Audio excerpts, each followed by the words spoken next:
at the Knysna waterfront, and this marina behind us is where the boat will be once they finally put it in the water. Now we're not there yet, but we are making good progress. Yesterday they painted the salon exterior, the cockpit, and the decking. That means that all the shaping and fairing is done. Fairing, that would be sanding in normal people speak. Now tomorrow they're going to drop the engines and the sail drives in place, so we'll be there with a camera to record the whole thing so you can see it happen.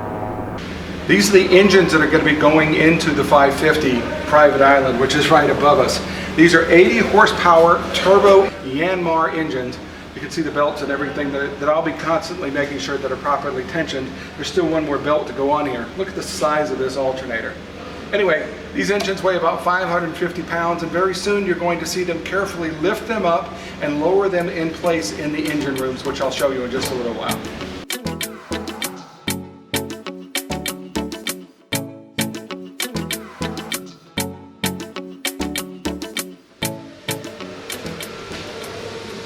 This sailboat is not going to have a shaft, so we don't have to worry about the stuffing box leaking or anything like that. It uses a system called the sail drive. Now the face of the sail drive bolts directly onto the engine, and there's a direct gearbox down to the propeller that actually turns.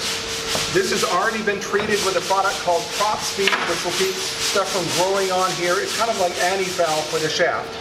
And there's a big gasket right down here. When we go in the engine room, you'll see a place on the floor of the engine room that's all cleaned up and prepped so that we can seat these and the water won't come up into the engine room because of this giant gasket.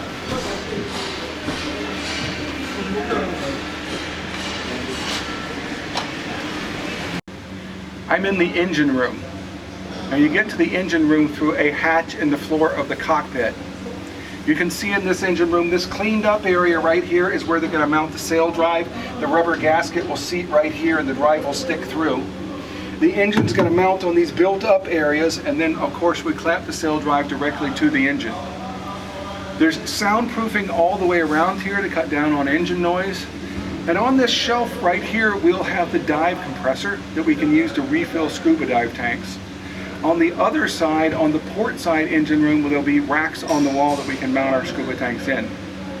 In both sides, there is an electronic reel so that we can reel back in our shore power lines. So there'll be a hole right in the back of the step. You can pull the shore power line out, and then when you're done using it, you just push a button and it reels it up nicely. So one on each side, depending on which side you dock the boat on.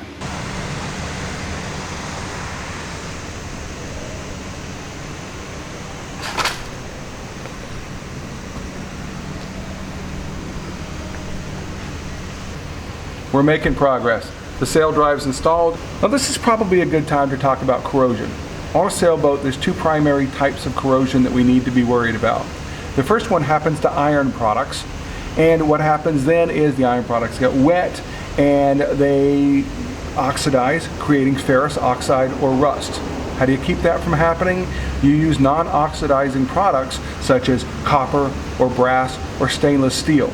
Stainless steel, by the way, is iron, but it's got more than 10% chromium mixed in it, and that keeps it from oxidizing. The other side of corrosion that you have to worry about is when you have an electrolysis process that causes corrosion. This is called galvanic corrosion. It happens when you have a grounding leak of electricity going through the metal parts of your boat down into the seawater, or it can also happen whenever you have two different types of metals together at the same place. In order for galvanic corrosion to happen, you need to have three things. You need to have a cathode, an anode, and an electrolyte. Now in this case, if you're putting two dissimilar metals together, for instance, stainless steel on the shaft and brass on the prop, then the least noble metal becomes the anode. So what does least noble and most noble mean? Most noble just means that it's less susceptible to corrosion. Platinum, gold, silver are all noble metals. Zinc, cadmium, aluminum are at the bottom of the nobility scale. So when you match, for instance, stainless steel with brass is a combination of copper and zinc, then the brass would ordinarily become the anode because it is the least noble metal. In other words, electricity, electrons are going to flow from the stainless steel through the brass and into the salt water. When this happens, it leaches the least noble metals out. So if you leach out, for instance, all of the zinc out of brass, you could end up with just copper left, which would either be severely pitted, or it would look like lace, or it would become very weak. In order to keep that happening, what we do is we create a sacrificial anode, which is what this is right here. In this case, it's a giant piece of zinc.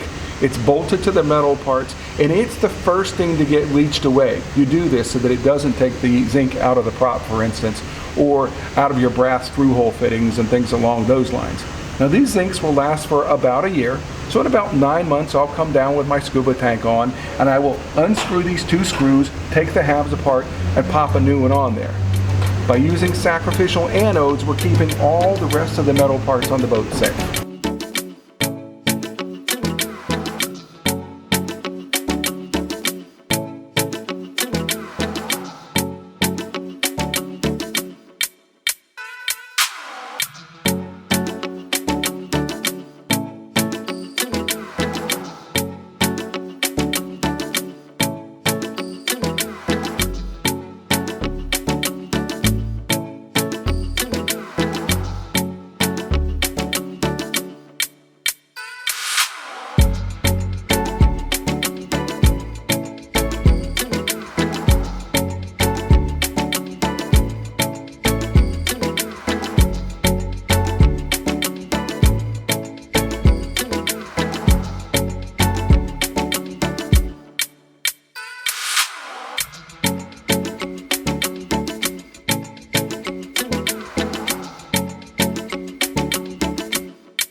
Getting the engines in was a really big step.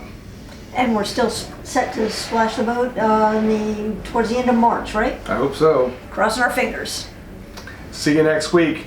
And by the way, if you haven't done it already, you can click on this little circle right here with our pictures in it to subscribe.